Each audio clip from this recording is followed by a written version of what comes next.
Hello students, कैसे हैं सब। आई होप सब अच्छे होंगे, सुरक्षित होंगे और खुश होंगे। एंड आई एम श्योर कि आपको ये मेरी जो छोटे छोटे से लेक्चर्स हैं गवर्नमेंट बजट की, ये आपको बहुत बेनिफिट कर रहे होंगे और आप इसे रिवाइज कर सकती हैं। आपका कोई भी डाउट आता है आप मुझे कांटेक्ट कर सकते हैं। मेरा फोन नंबर है बेटा 9927708588। CA Jitendra sir, CA JK के नाम से आप मेरा नंबर सेव कर सकते हैं। I repeat 9927708588।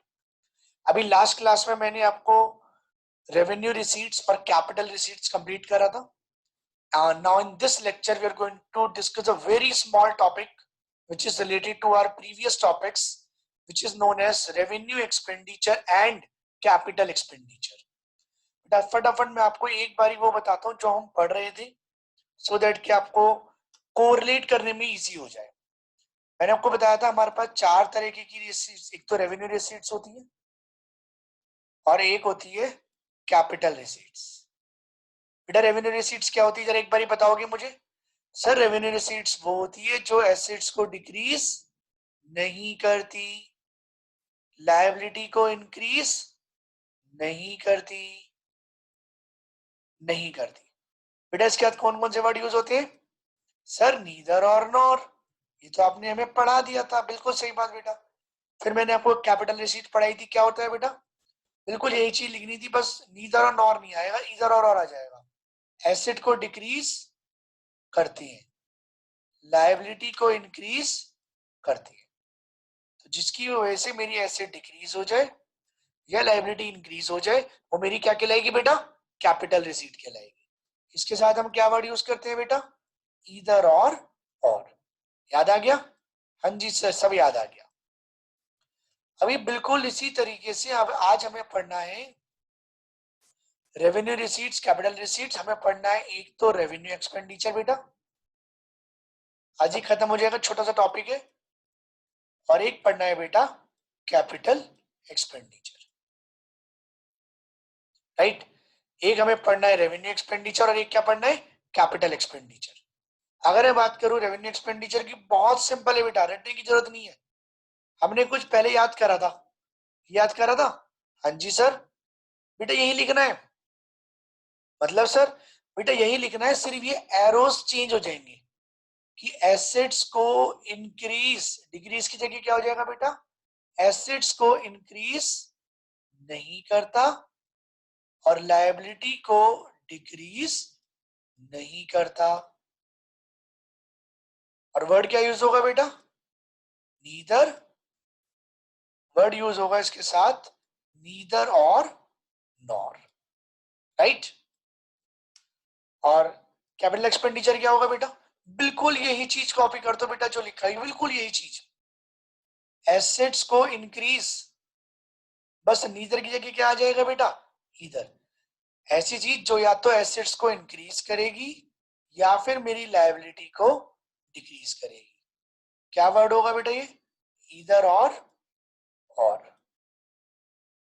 इधर और। तो अगर मैं रेवेन्यू एक्सपेंडिचर की डेफिनेशन बनाऊं तो बेटा क्या बनेगी? Revenue expenditure is that expenditure of the government, क्योंकि भैया गवर्नमेंट के खर्चों की बात कर रही है, which neither increase assets of the government nor decrease liability of the government. एक बार दोबारा सुन लो बेटा। Revenue expenditure is that expenditure of the government which neither increase assets of the government nor decrease liability of the government. समझ में आ गई बेटा? सिंपल सी डेफिनेशन है। फिर आता है capital expenditure. Capital expenditure is that expenditure of the government which either increase assets of the government और decrease liability of the government, जो या तो मेरी एसेट्स को इंक्रीज करेगा, लायबिलिटी को डिक्रीज करेगा। बेटा दोबारा सुन लो एक बारी। Capital expenditure is that expenditure of the government which either increase assets of the government और decrease liability of the government. Clear है बेटा? अभी दोनों का मीनिंग क्लियर हो गया, तो let us discuss with the animations as we always discuss. Government जैसे रिसीट्स होती है, इसी गवर्नमेंट की बेटा दो एक्सपेंडिचर होती है, एक होता है रेवेन्यू एक्सपेंडिचर और एक होता है capital expenditure. Revenue expenditure the expenditure that neither increase any assets of the government, जो एसेट्स को इंक्रीज नहीं करता, nor reduces any liability of the government, और मेरी लायबिलिटी को भी रिड्यूस नहीं करता। अभी तो पढ़ा बेटा हमने, ये तो मैंने आपको समझाया, जो एसेट्स को इंक्रीज नहीं करता और लायबिलिटी को डिक्रीज नहीं करता, राइट?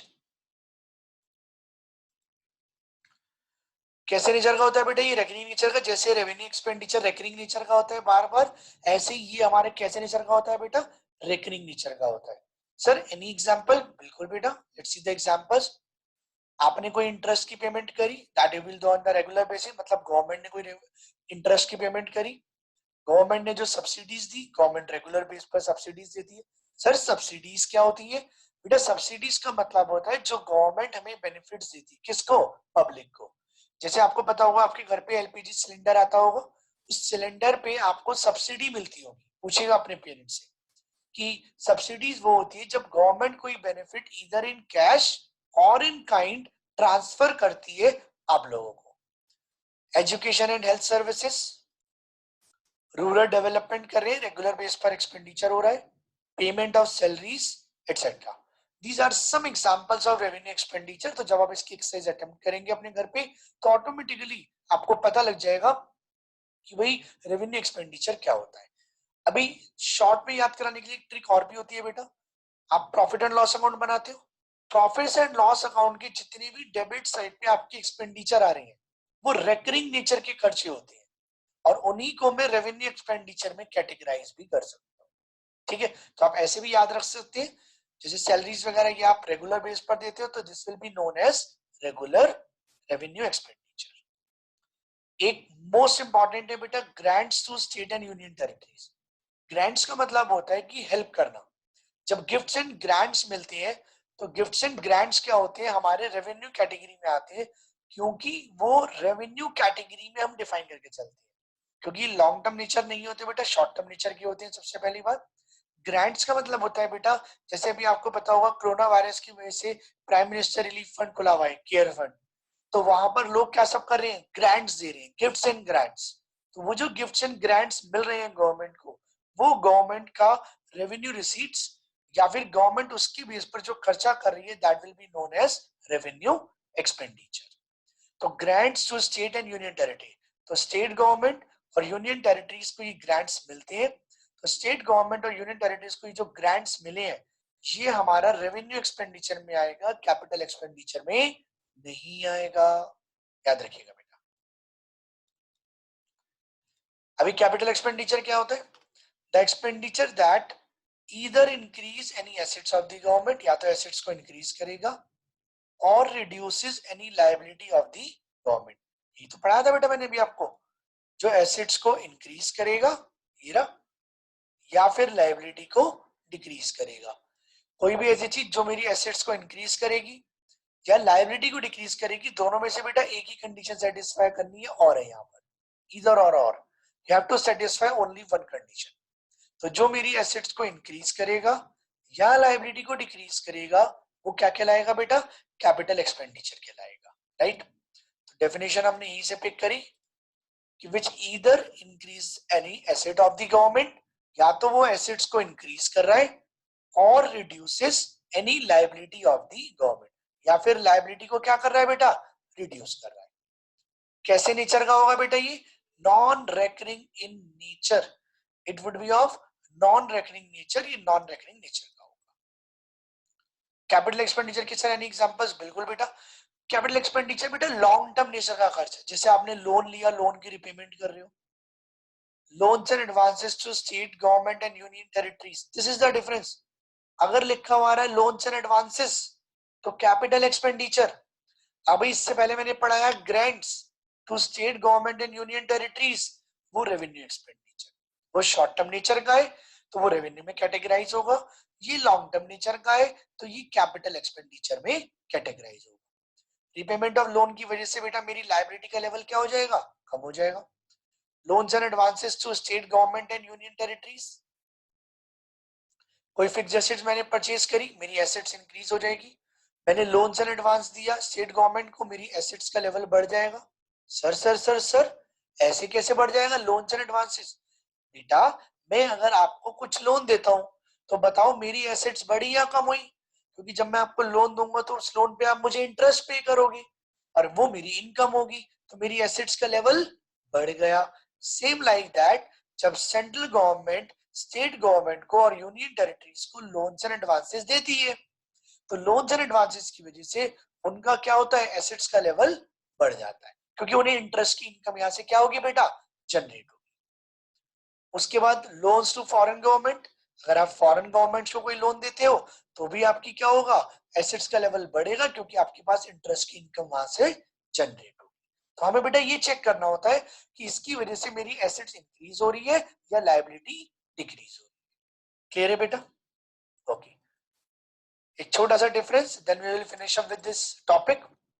रेवेन्यू एक्सपेंडिचर बिल्कुल सेम डेफिनेशन बेटा, which neither creates any assets, जो एसेट्स को इंक्रीज नहीं करता, nor reduces any liability of the government, और लायबिलिटी को भी रिड्यूस नहीं करता। Capital expenditure which either creates an asset, जो एसेट को क्रिएट करता है, और reduces a liability of the government, या फिर लायबिलिटी को क्या करता है बेटा, रिड्यूस करता है। तो एसेट्स को या तो वो इंक्रीज करेगा या लायबिलिटी को रिड्यूस करेगा। कैसे नेचर का होता है बेटा, रिकरिंग, बार बार, ये एक्सपेंडिचर मुझे बार बार करना है। मैंने बताया सैलरी, आप अपने स्टाफ को सैलरी दे रहे हो, हर महीने सैलरी देनी है ना। लेकिन मैंने लोन लिया या मैंने एसेट्स परचेज करी, मशीनरी परचेज करी, हर महीने नहीं करूंगा, कभी कभी करूंगा, हो सकता है साल या 2 साल में एक बार करूं, तो it would be non recurring in nature. इसके एग्जांपल्स बेटा, इंटरेस्ट पेमेंट्स ऑन डेट्स, जो आपने इंटरेस्ट की पेमेंट्स करी, रेगुलर नेचर की है, revenue expenditure. Subsidies etcetera, purchase of assets, grants of loans etcetera. यहां पर जिसके एग्जांपल्स हो गए। क्लियर है बेटा? बेटा ये एक कुछ नहीं है, एक बजट का क्लैरिफिकेशन है कि अगर गवर्नमेंट के पास 1 रुपया होता है तो वो 1 रुपया कैसे कैसे खर्च करती है। जैसे यहाँ लिखा हुआ है कि 21 पैसे तो बोरिंग्स एंड अदर लायबिलिटी से गवर्नमेंट के पास आए, ठीक।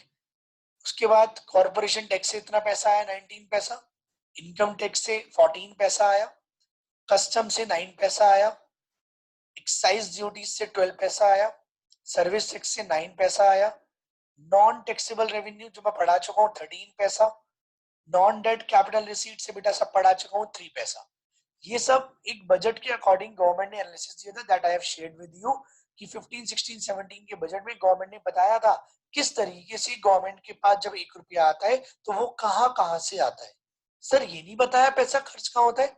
बेटा ये लो, ये भी बता दिया कि 1 रुपया जो आता है उसमें से 23 पैसे हमारे state share of taxes and duties में खर्च होते हैं, क्योंकि हमारा एक्सपेंडिचर है। 5 पैसे हमारे खर्च होते हैं non plan assistance to state and union territory government में, plan assistance to state and union territory में 9 पैसा, सेंट्रल प्लान बनाने में 12 पैसा, इंटरेस्ट पेमेंट्स में 19 पैसा, डिफेंस में 10 पैसा, और सब्सिडीज में 10 पैसा, और अदर नॉन टैक्स एक्सपेंडिचर में 12 पैसा। In this way the government spend his expenditure. तो बेटा अभी हमारे जो छोटे छोटे टॉपिक से पूरा हमारा रेवेन्यू रिसीट्स, कैपिटल रिसीट्स, जिसको मैं बजटरी रिसीट्स बोलता हूँ, रेवेन्यू एक्सपेंडिचर, कैपिटल एक्सपेंडिचर, जिसको बेटा मैं बजटरी एक्सपेंडिचर बोलता हूँ, ये हमारे दोनों मेजर टॉपिक इस चैप्टर के कंप्लीट हो गए। ठीक है, अभी इसमें 2-3 टॉपिक्स और रह गए that I will share with you very soon. Till then बेटा रिवाइज करते रहिए, कोई डाउट हो मुझसे पूछते रहिए। Do inform to your friends, do subscribe the channel, do share the things with other students so that they can also take the benefit of my lectures free of cost. Thank you so much. आज यहीं रखते हैं, सुरक्षित रहिए, घर पे रहिए, family के साथ रहिए, एंजॉय रहिए। Bye bye, take care, see you soon. Bye बेटा, बाय बाय बाय बाय।